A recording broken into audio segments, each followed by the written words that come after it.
Welcome back, everybody. I'm your host, Scott Raffensperger. This is the Build Right Podcast.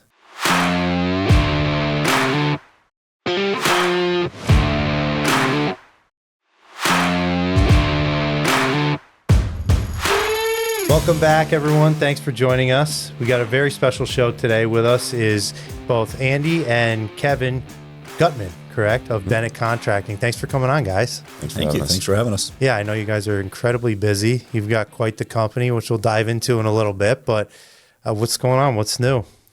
Well, we're cranking through this year. We're coming off our best year ever last year, 2024, with a decent backlog, and we're trying to keep the momentum going. Things have been a little different this year. First half of the year was definitely a little bit quieter in terms of leads, but we're always trying to stay on top of our game at Bennett. We consider ourselves the leader in the remodeling industry in the Capital Region, and we're looking forward to what we can do with what we've got. We've got a great team in place, and I don't know if you have any other. Yeah, I mean, I think this year demand has lightened up a little bit. We're still seeing a lot of leads coming in. People are still investing in their home, but not quite like it was 2 or 3 years ago when people were jumping at large scale projects. We've also recently done a hiring push too. I know there's a lot of news about jobs being down and stuff like that, but I think in the past 4 months we've hired 12 people.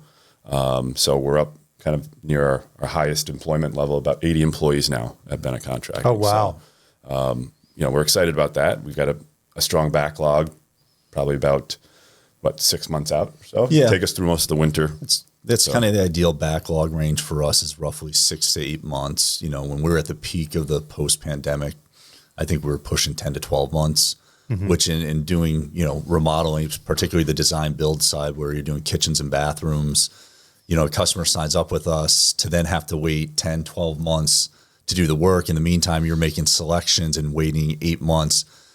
Customers are forgetting what they picked 8 months ago, so right. The ideal kind of the lag between the time that they sign the contract and we do the work is anywhere from 4 to 6 months. And we're kind of right in that window right now, which is a good, healthy place to be. That's your sweet spot. Yeah.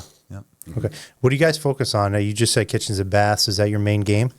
That's our biggest part of our game, but we do basically everything. We're a full service remodeling contractor. We do kitchens and baths, but we also do windows, doors, and siding. So we're in the replacement business. We do porches, decks, additions, basements. We even have a service department that does kind of more small handyman type projects. We don't really promote that from a lead generation standpoint, but more from customer service, existing customers. We have the ability to send them out and fix their sink or repair a window or something like that. So it's just a little bit of extra service that we can provide our customers. So really do it all. The core of our business and our mission is to develop lifelong clients that use us again and again. So repeat business is a big part of our vision. And the only way to do that is to have a diverse set of services that we provide. So it's not like we just do windows and doors. We just do kitchens. We want people to find us, work with us, enjoy it, and then hire us back for any other renovation on their home. So, as a first full service remodeler, we're handling everything from, speccing out the job to designing it. We have 4 designers on staff. We have our service department, which the core of that is to really serve our existing clients so that they don't have to go somewhere else for even small projects. So they call us for any need that comes up on their home. The things we don't do are like roofs, excavation, digging. We had a fun conversation about that before. We'll subcontract those things if it's integral to the project we're doing. But the core of what we do is carpentry focused. So, So you gave us a little bit of an overview of your company. Tell me about yourselves. How did you guys get started? Where'd you come from?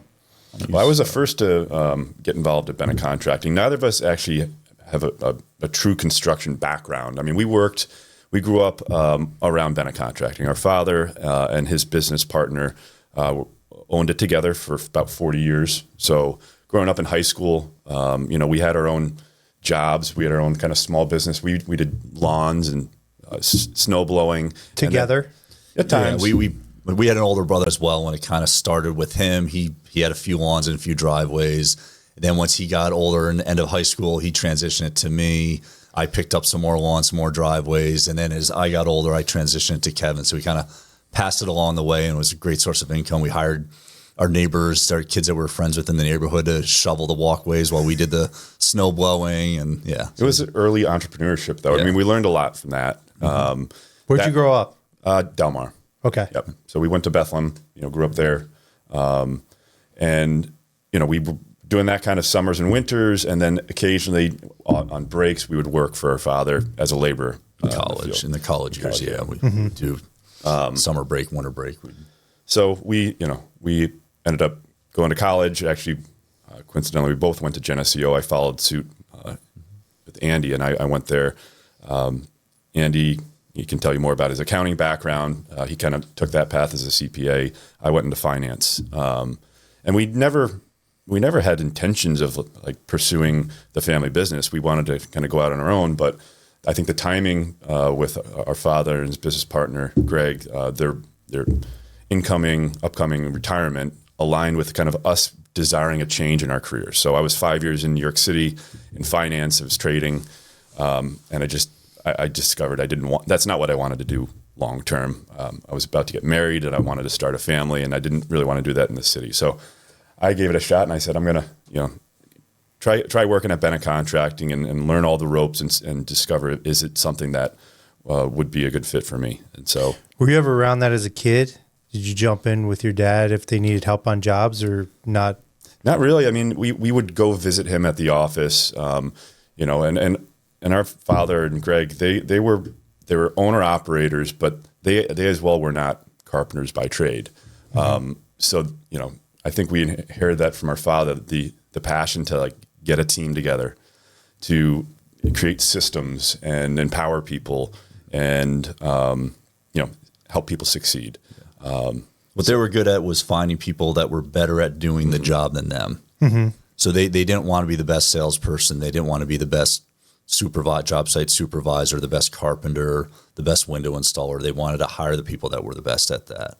Right. And then they managed them, provided them the systems and the processes to do their job in a way that they would enjoy doing it. So where did the name Bennett come from? Yeah, that's a good story. So it goes back to 1915.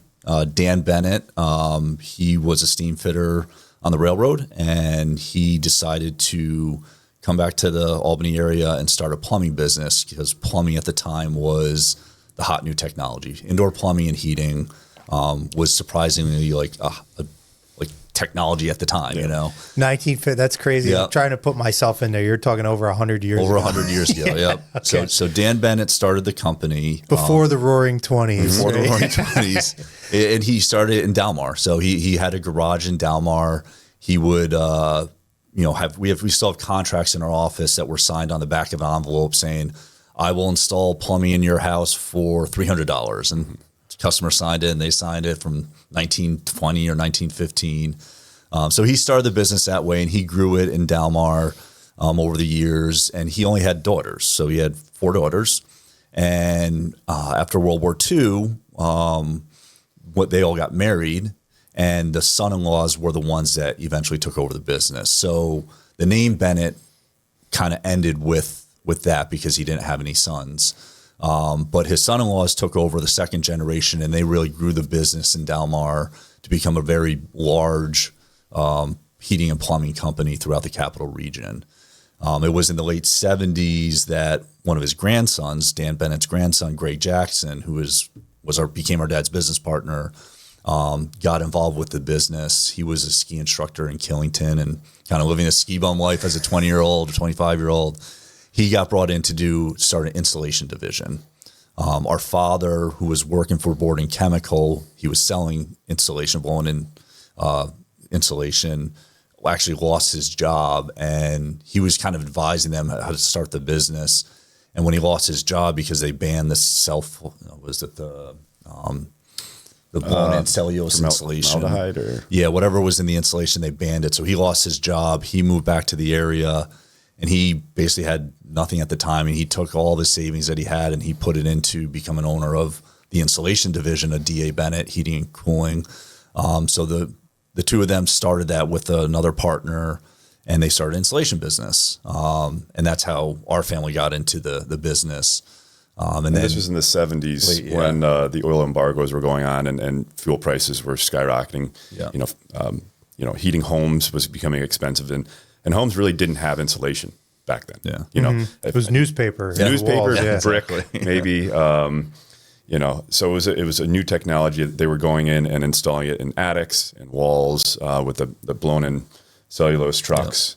And they saw the opportunity in that. The two of them really did, and the other owners at D. Bennett at the time were not that interested in taking that risk. So they agreed to spin off Bennett Contracting separate from D.A. Bennett.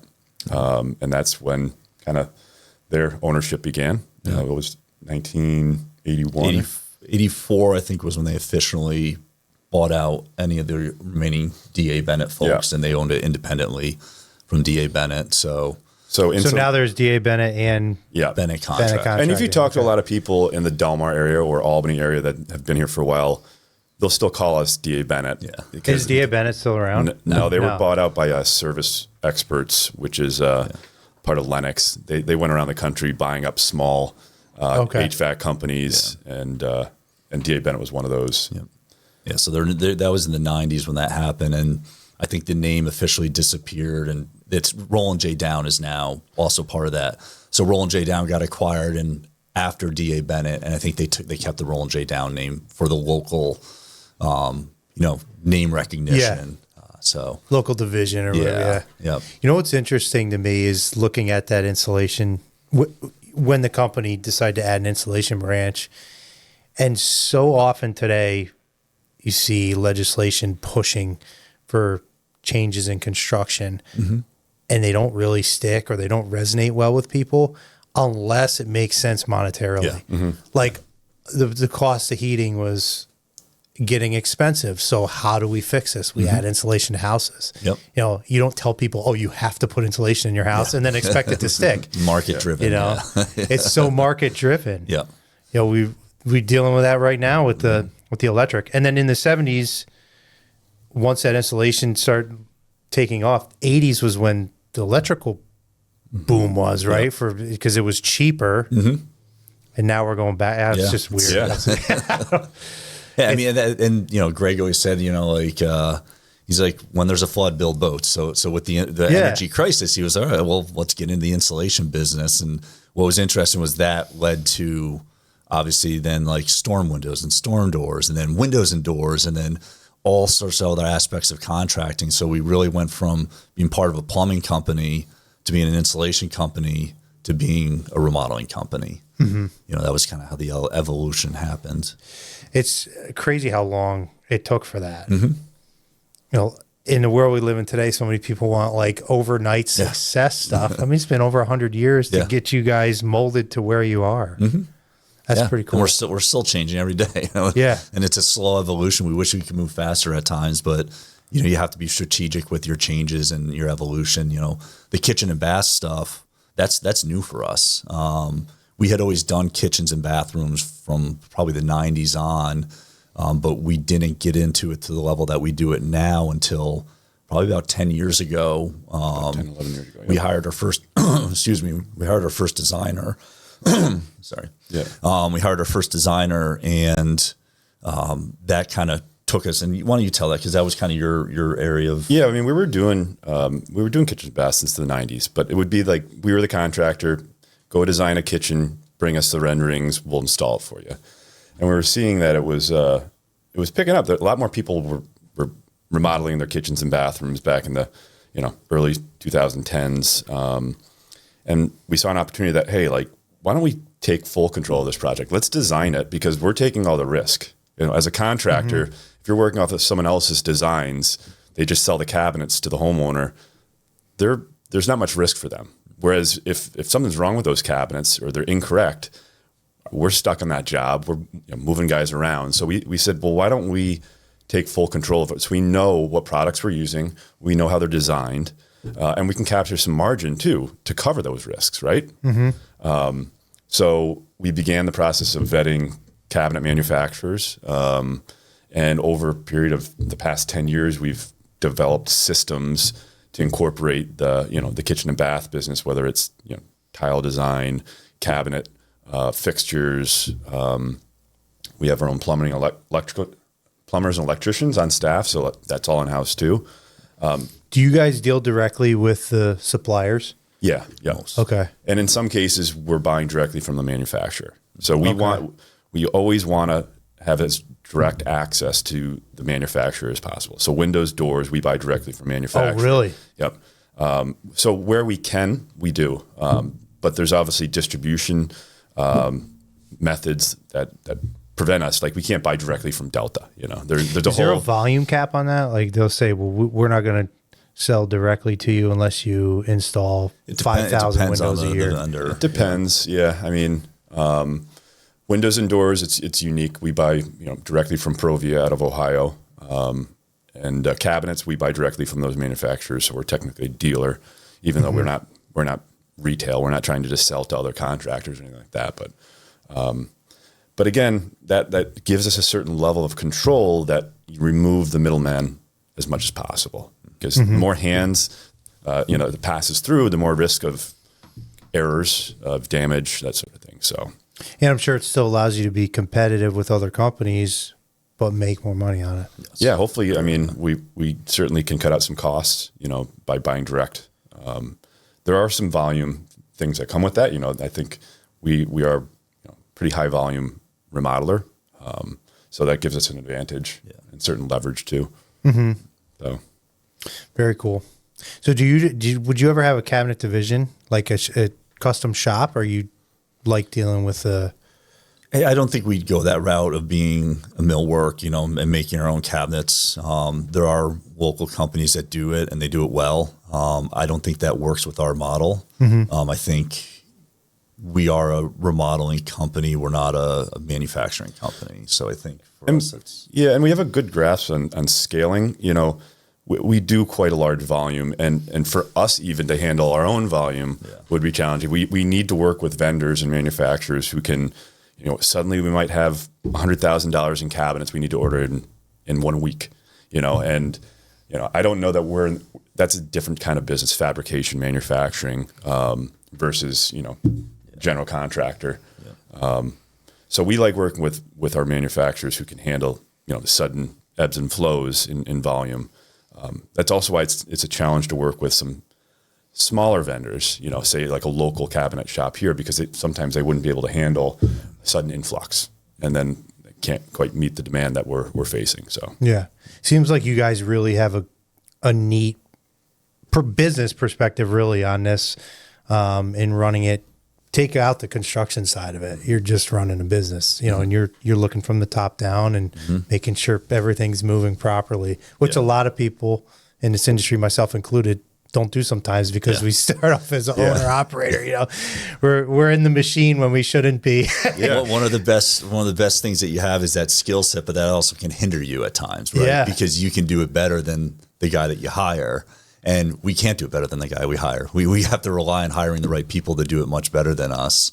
Yeah, I admire that. Yeah, I mean, that's hard to do. It is, yeah. We were trained pretty well by our father and his business partner in thinking that way, Yeah, it's certainly an exception, I think, in the industry that we're not trade carpenters by trade or anything like that. Most people do start work in the field, have a passion for it, then they want to grow their business. So I think, there's pros and cons to it, but we, like Andy mentioned earlier, we want to find people who are better at everything than us and let them succeed. Give them the resources that they need to succeed, because that only helps us. That helps our business. Sometimes, the best person in the field doesn't make the best manager in the office, Other times you'd be surprised that, some people who are in the field excel at say, sales or management. And it's kind of finding the right person. And then, like I said earlier, giving them the resources to excel. So, Kevin, you started in finance, right? Andy, you were in accounting. Yeah, so I went to Geneseo as well. After college, like Kevin said, our dad didn't push us into the business at all. In fact, in the 90s, the business was kind of struggling. That was a little bit tough time. So he kind of almost said, what was it? Do you know what the reason was for that? Just the overall economy? I know they were booming towards the late 80s and early 90s. And then there was a little bit of a crash in the early 90s. They did a lot more commercial work. So they were more susceptible to the ebbs and flows of the big commercial jobs, and a few bad jobs here and there can really put a damper on the year. So it was just, the business was different then. Their volume in terms of residential remodeling like we do now wasn't there, so it didn't have that stability. And in construction, there's kind of like this tiered path as businesses grow. You can go from, yourself and a couple employees, then you got to jump to, maybe you're not out in the field working, on the job site, and you get 10 employees. And at each stage, there's kind of a period where you don't make quite the profit that you were maybe making a year before as you attempt to make those growth steps. So I think that was one of the growing pains that they were going through at that time. They probably had 20, 25 employees, and kind of making that next leap to, having someone do payroll, having someone in the office answering the phone, having 4 or 5 managers, trading your time. Yeah. And so, I think we're sort of nearing the cusp right now at 80 employees, where making the next leap, it requires a certain amount of investment into the company, taking some risks to get that next level. And I think we're at kind of a cusp deciding if we want to make that leap, in the next few years. So, I want to hear your story. Yeah. Oh yeah. Sorry. I know you got so much stuff to talk about. We're bouncing all over the place. So you went to college, Geneseo. Yep. So after college, I got a job at a CPA firm in Rochester. That was my career plan, was to do that and see where it took me. It was a great job. I worked at the Bonadio Group. They actually have an office here in Albany as well. They're on Wolf Road, right? Is that them? They're off of 155. Okay. So by Central Ave. So it was a great firm to work at. I did that for 12 years. I was on the partner path. I was probably less than a year away from partner before I left.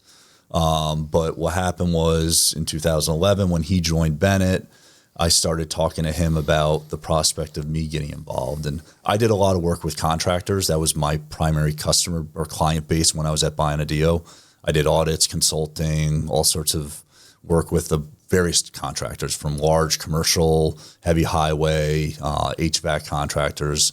So I did get a good insight into the financial side of the construction business, which was very useful. But when he joined, we started talking, just him and I initially. Eventually, we started bringing my dad in the conversation, and that's when he decided to bring his partner, Greg, into the conversation about me coming on and Kevin and I representing the succession plan for the two of them. I think they were probably late 50s, early 60s at this point. Early 60s. Yeah, early 60s, around then.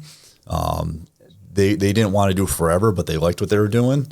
Well, that's still pretty late. That's late in your career to start talking about it, though. Yeah. I mean, I'm sure it took a long time. Yeah, it was about a 10-year process from, he joined in 11, I joined in 14.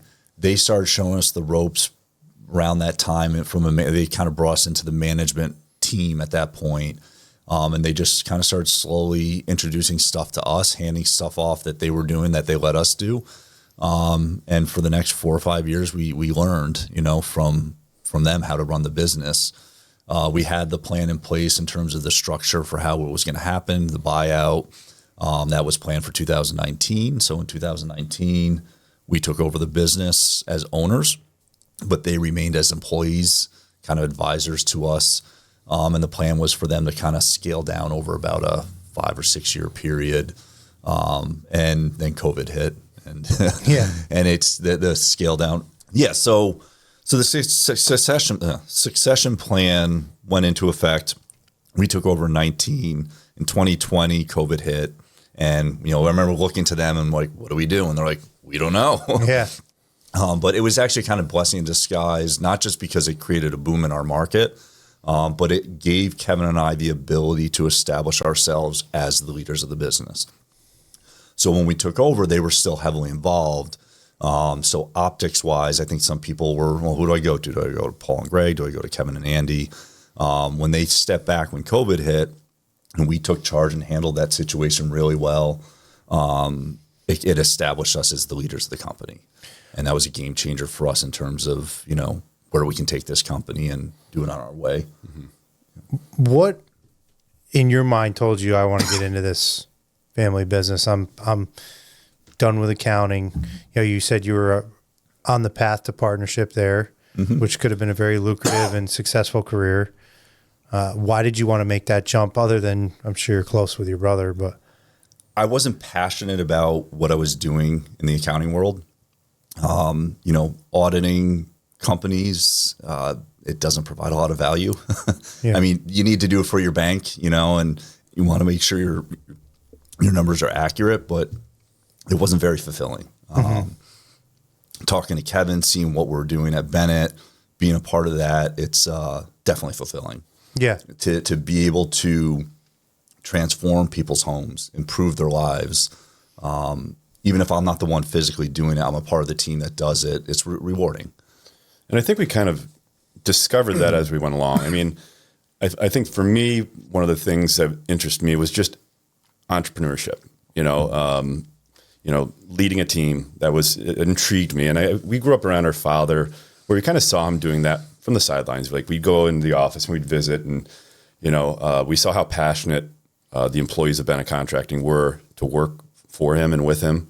So I think that always intrigued me, and I'm sure you as well. And then after we got in the business, we actually saw firsthand, what the business was able to achieve, in our community. And it's not just talk. It's, you see people, after a project's done, and how happy they are, and the nice things they have to say about the team that did the work. And, we're actually a part of the community. We're improving homes, improving lives. And so I think, once we discovered that, we kind of got the bug, and we saw a lot of potential in what we could achieve.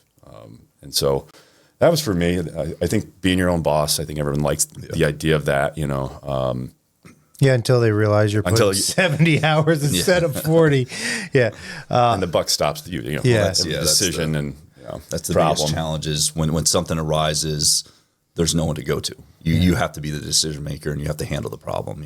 When you're not the boss, you have someone that you can always push it up to. So When the game's on the line, you want the ball in your hand or not? And Yep. I think most business owners, that answer is yeah. I want the ball. Yep. So when you took over, not took over, you started getting involved in Yep. Bennett. This was 14, you said, or 11? About 11. We moved up from New York City about 2011. How big was the company at that point? I want to say we're probably employee-wise around 50 or so employees. Revenue probably in the 6 to 7 million. So you're substantial size. Yep. You guys have grown that substantially, We're like pushing almost 17, double. 17 million now. Yeah. You said they were at 6.5, 7 million then with 50 employees. Now you're at 80, right? So less than double, and you're doing 2.5 times the revenue. Yeah. Is that because you were able to step back and tighten up and look where there were areas of waste, or deal with the manufacturers directly, or what attributed to that success? I think it's a couple things. I think one, bringing the design in-house allowed us to sell more products that we didn't sell. So the customer was going to these other places and buying them from the kitchen cabinet company, right? And then we would install them. So that's a volume increase right there without having to hire 20 new carpenters to do it. Inflation, I mean, obviously, the last several years, prices have gone up on products, which means we have to pass that price through. So I think a combination of those two are the biggest. Yeah. And I think we did gain a lot of efficiency in how we run our jobs. Yeah, definitely efficiency. And I think it was when I first joined, we really took a look at, a construction company with in-house labor where you're self-servicing, your own labor.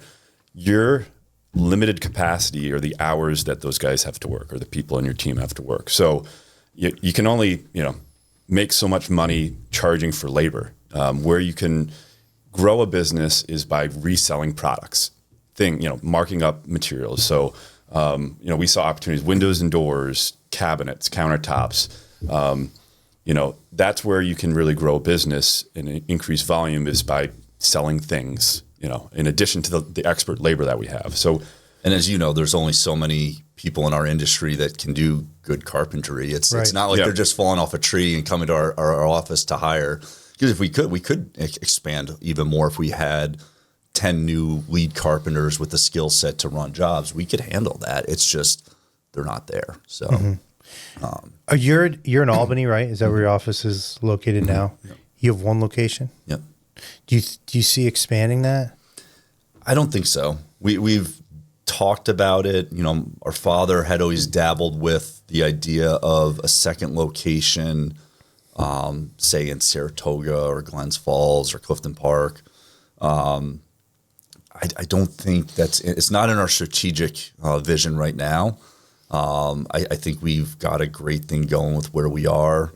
It creates more challenges if you have a second location and who's going to spearhead that area. Mm-hmm. So, yeah, and I think we identified that the market we have here in Albany, you know, I think our size is the right fit for it. I think, you know, demand is greater than what our capacity currently is. So we don't see necessarily a need to expand because I think, you know, we could probably grow, you know, to 25 million and still sustain the region that we cover here.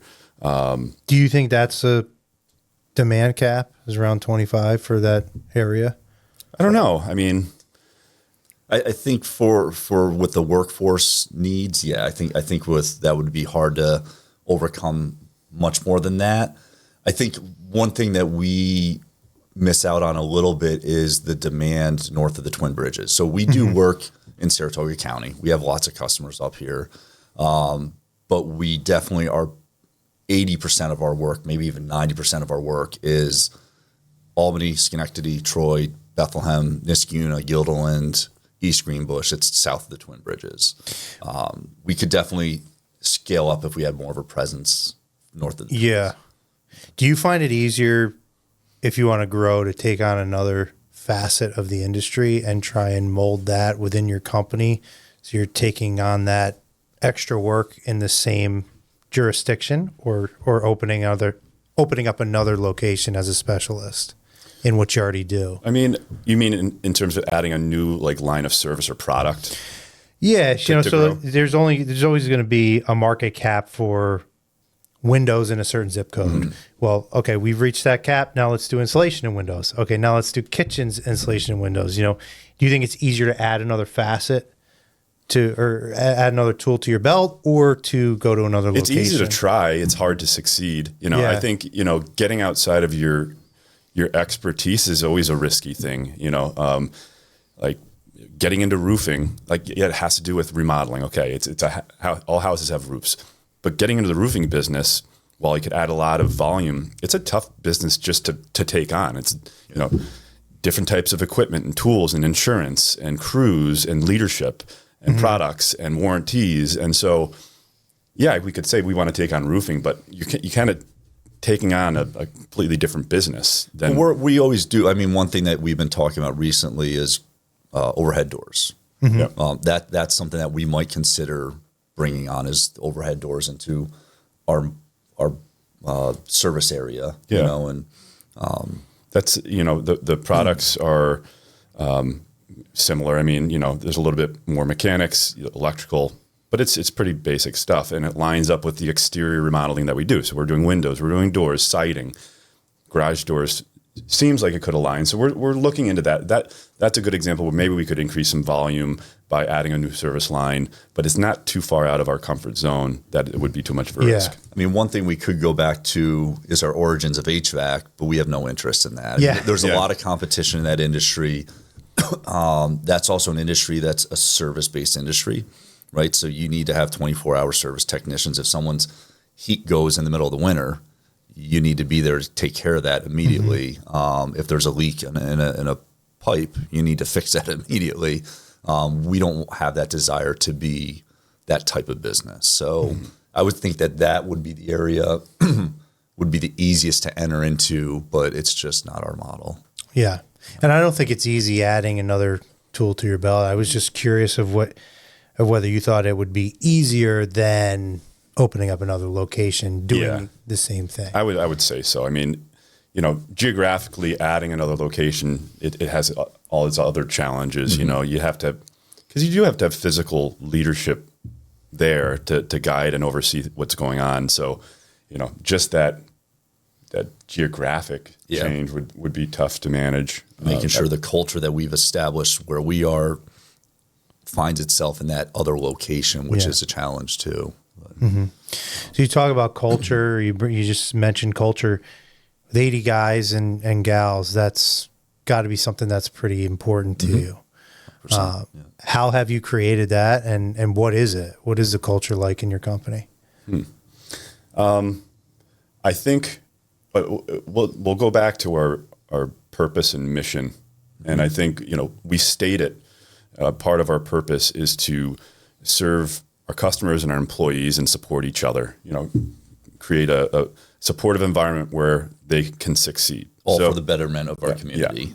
Yeah. So just starting right there, that's our mindset is how can we help, make our employees' lives better, and by helping them, they'll hopefully be great employees to serve the company back.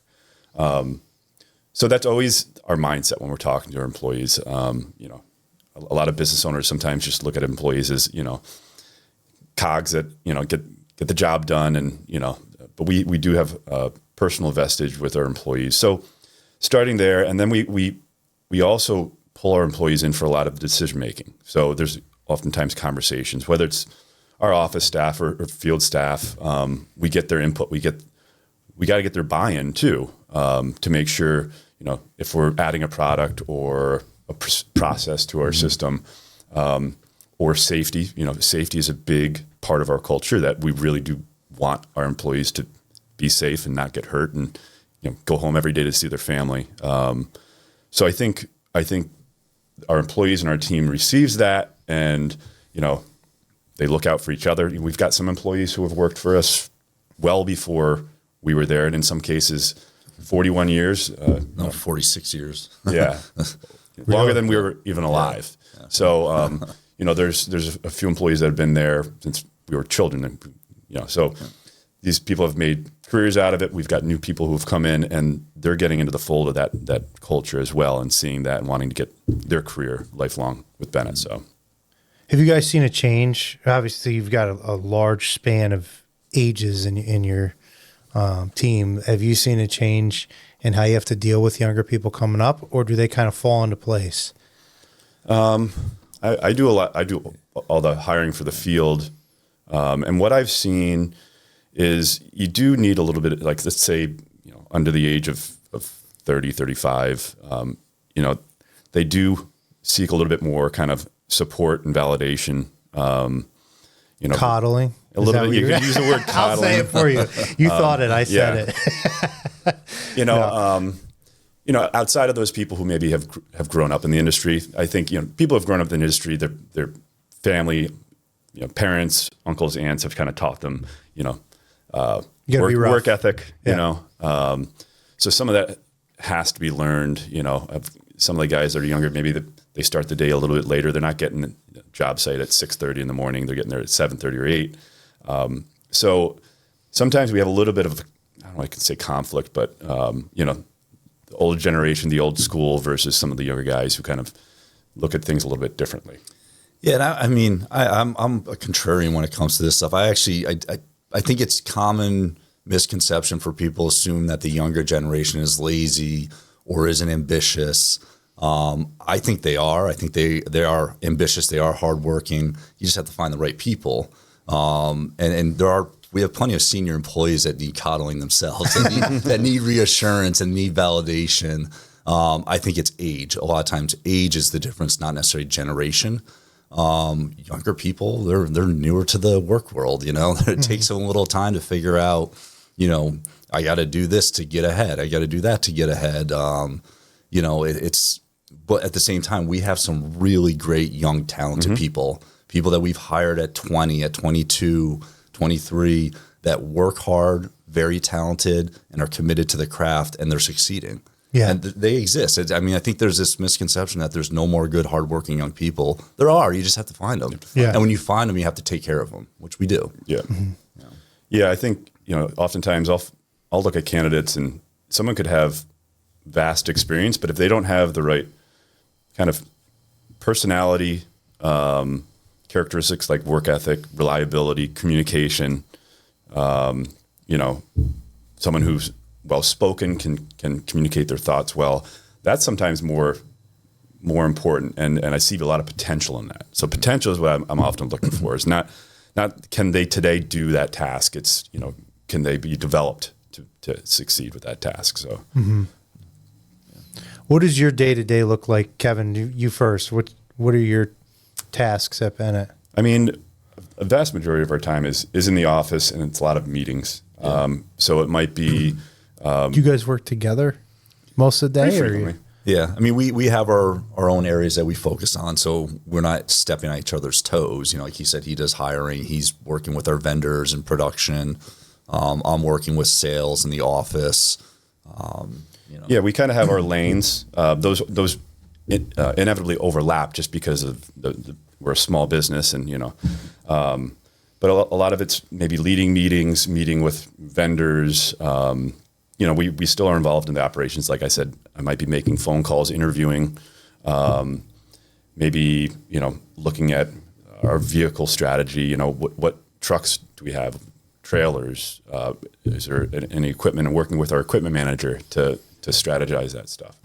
And then occasionally, putting out fires, issue with an employee, maybe something happened on a job site, or a customer's not happy. Those are fewer and far between, but we'll step in to escalate those if they come up. How many trucks do you have going out every day? What is it, like 50? At least 50, and then counting the sales fleet as well. I mean, we just added 9 new trucks, pickup trucks for our lead carpenters. In our industry, usually the lead carpenters provide their own truck, and we'd made a huge decision a year ago to offer to our lead carpenters a company provided truck. Nice. We didn't require it. We offered it. Of the 25 lead carpenters, I think we had 9 or 10 that were interested in it. So we did the first go around. 9 of them got a company provided pickup truck, and it's beautiful. It's designed. The wrap that we put on it looks fantastic. That was one of the, we collect feedback from our team a lot of times, and consistently we're hearing, these guys are using their own pickup trucks. They're putting miles on it. We pay for the fuel, but they need repairs, they need tires, they need brakes, and a vast majority of that burden was being put on for work they were doing at Bennett. So we recognized that we just had to, at the right time, have the right strategy to implement a system. So we rolled this out at the start of 25 for our lead carpenters who are using their truck to pick up material, debris, trash out jobs. We offered 2 options. One, a company provided vehicle where we cover all the costs of service, maintenance, the lease, everything, or a vehicle maintenance reimbursement program. So I wouldn't call it a stipend, but they can submit for reimbursement for service and repairs on their truck that they're using to work at Bennett. Mm-hmm. So, depending on your level of responsibility at the company, determines that amount. So we created some equitability there where, you could choose that if you don't want a company truck, or you could have the company truck. So big financial benefit for them, taking a few $1,000s in repairs off their plate, or giving them, a beautiful new truck that's not going to break down and have issues. So, but also probably easier for you than going through their expense reports and looking at all of the maintenance items and say, okay, this one is at this tier because you did the, I don't know how you would do it's a little, it's a little bit of added work, but it hasn't been that big of a burden. No. We have criteria for what qualifies for reimbursement. And our asset manager, he's the one that manages all those approvals, and he reviews everything to make sure that they're not going out and, purchasing, tires for the truck that are more just like, vanity tires as opposed to like work tires. Mm-hmm. We require them to go through this asset manager to make the purchases or get approval for. No Pirellis. Yeah, exactly. He probably would buy them. The company your size, you said systems like 4 or 5 times, and I know from talking to Andy that's a huge factor in your success. With 50 plus trucks going out every day, give me like a walkthrough in the morning. Do they leave from their house and go? Do you let them bring the vans home or trucks home? Do they have to meet somewhere? How does this whole day take place when you've got that many employees? All the above. Yeah. I mean, we've created a really independent culture where like we don't have to have every employee come to the shop, clock in, and then head to the job site. That's just inefficient, right? Yeah. We have maybe at any given time 20 to 30 projects ongoing all over the capital region. And so,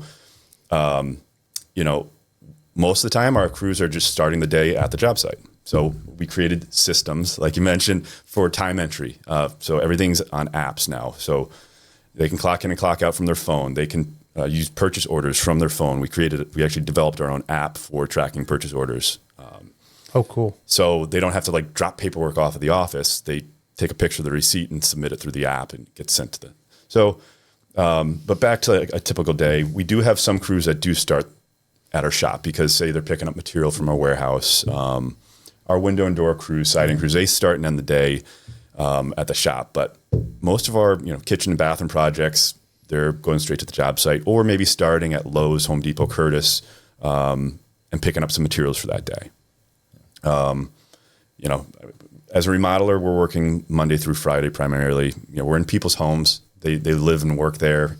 So they don't want us there at dinner time or on the weekend when they're trying to have their own personal time. So for people starting off in the industry that are hiring maybe their first 1 or 2 employees, how do you work with them as far as punch-in time? Do you say you can punch in when you get to the job? Do you punch in when you get to Lowe's?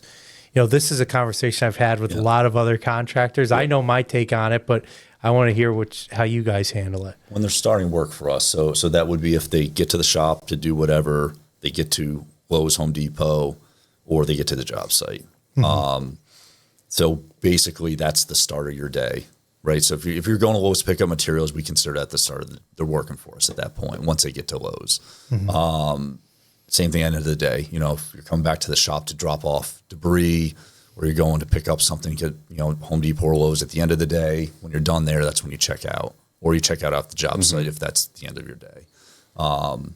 There are certain people that might be doing some paperwork, like there has to be some discretion in certain situations. Some guys might go home and do paperwork at home. They can write a note on there like, hey, did half-hour paperwork, can you add it to my time? Mm-hmm. Something like that. So we make sure the managers are reviewing that and making sure everyone's getting paid for the work time that they're working, because that's the requirement. Yeah. When I'm hiring people and interviewing or talking about it, I say what feels right. If you're contributing your effort and you're spending time on behalf of Bennett, that's work. So if you're going to start picking up materials, like you said, and the same goes the other way. You would want to be paid. What if I didn't pay someone while they're working? It's no different than them getting paid to not work. So I always say there's a field test. Like, what would you do if you had an employee and they were clocking in at home and driving to the job site? I said that doesn't feel right. The commute is everyone's own responsibility. So I try to have these conversations and just kind of get on a kind of common sense, ethical conversation. Obviously, not everything can be checked. Some stuff's going to slip through the cracks. But do you have oversight on that? Do you have people there's GPS on the time entry app. Yeah. All the records are there. How well the manager reviews it is up to the manager.